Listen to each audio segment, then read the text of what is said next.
Welcome! Today we're going to learn about adding and subtracting rational expressions. And we're going to begin with an example, just adding simply two fractions. The concept is the same, so if you understand this, we can then transition to rational expressions. Okay, so let's begin. In step 1, we're just simply adding 1/3 and 1/4. So 3 and 4 have nothing in common, so we need a common denominator.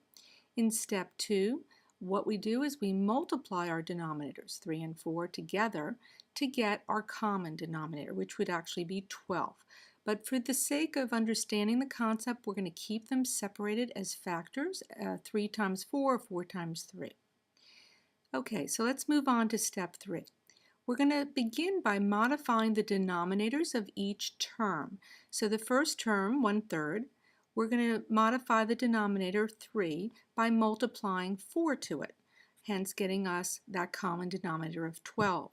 And we're going to do the same with our second term, 1/4, again multiplying the denominator by 3 this time, but ultimately our factors are 3 and 4 in both cases, and we have a common denominator of 12.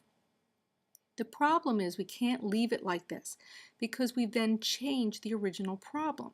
Remember, we have 1/3 plus 1/4, and now we have changed it to 1/12 plus 1/12. So obviously that's not going to work.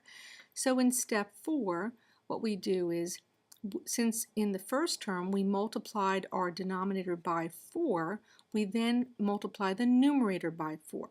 Because by doing this, we've not changed anything. Remember, 4 over 4 is simply 1, so we have not changed our 1/3 term.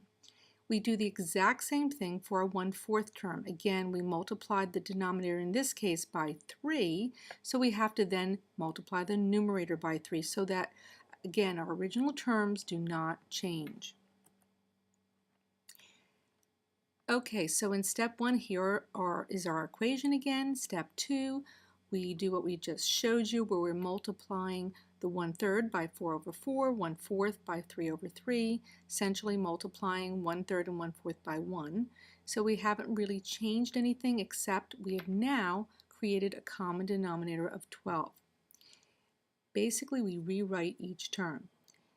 In step 3, we simplify. So, as I said, our denominators are both 12, and then the numerators are 4 and 3 respectively.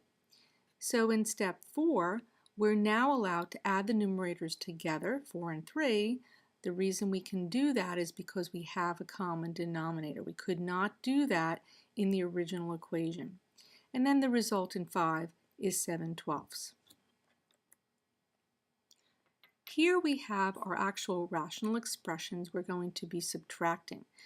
So you're going to use a very similar procedure to what we just did. Our denominators in this case, our first term's denominator is 1 minus x, and our second term's denominator is 1 plus x. You need to think of those as one thing. Don't separate the 1's and the x's. 1 minus x is one thing, 1 plus x is one thing. And they have nothing, they're different, so what we have to do is multiply them together, and in step 2 you see that will become our new common denominator, just like 3 and 4 was. So step 1 is our original equation. Step 2, our first term, you can see in 3 you can see we've multiplied the denominator by 1 plus x.